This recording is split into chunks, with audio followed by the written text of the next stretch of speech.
এখন আর মন খারাপ করে কি হবে?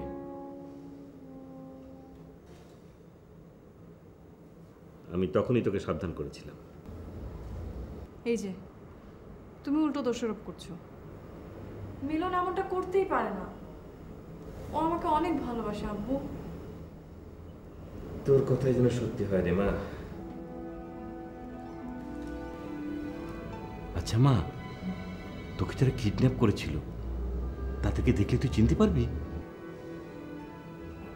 পারবো, কিন্তু জানো আব্বু, ওদেরকে দেখে না কিডন্যাপার মনে হয় না।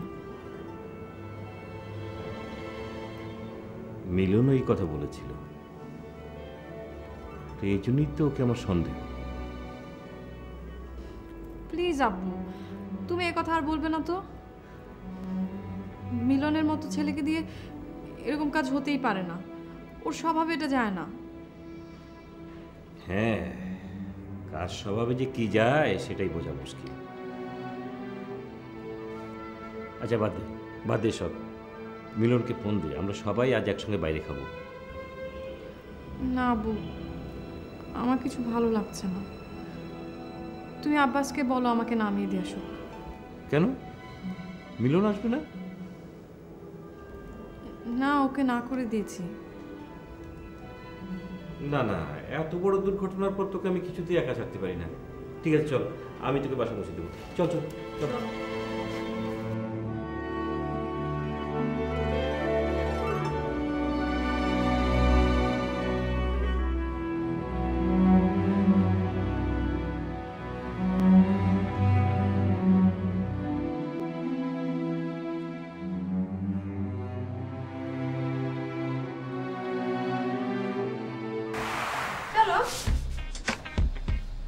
এটা কি? এক্সারসাইজ করছি। এক্সারসাইজ ভিতরে গিয়ে করো, চলো। না না, ভিতরে যাওয়া যাবে না। কেন? ভিতরে যাওয়া যাবে না, ভিতরে অনেক গরম, অনেক গরম ভিতরে। দরজাটা খুলে দাও, হাওয়া বাতাস ঢুকুক, ঠান্ডা হয়ে যাবে। চলো। আল্লাহ, তোমার মাথায় এত বুদ্ধি। হ্যাঁ। আমরা চলো এক কাজ করি, ছাদে চলে যাই। ভিতরে অনেক গরম, ছাদে অনেক খোলা হাওয়া, অনেক খোলা জায়গা, অনেক সুন্দর। ছাদে অনেক রোদ, দেয়া ভিতরে চলো। না না না, ছাউনি আছে, ওখানে আমরা বসে বসে গল্প করবো, অনেক গল্প করবো। তুমি তো অনেক সুইট আছো, চলো চলো চলো, প্লিজ প্লিজ।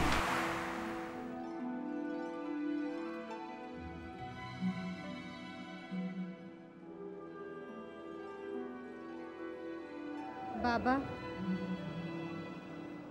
জিয়ার মতো একটা ছেলে একটা মেয়েকে কিডন্যাপ করলো। বাবা, এই কথাটা তুমি বিশ্বাস করো? বিশ্বাস অবিশ্বাসের কথা না, বিষয়টা ঘটেছে এটা সত্যি।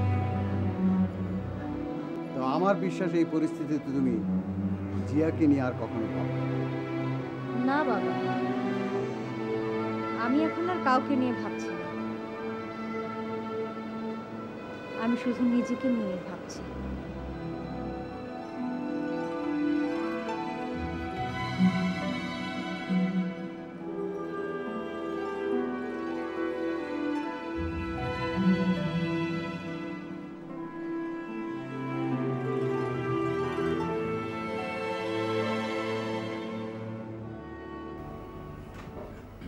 তোমাদেরকে আর কিছু জানার আছে? যে না, আমার কিছু জানার নাই, আমি সব কিছু বুঝতে পারছি।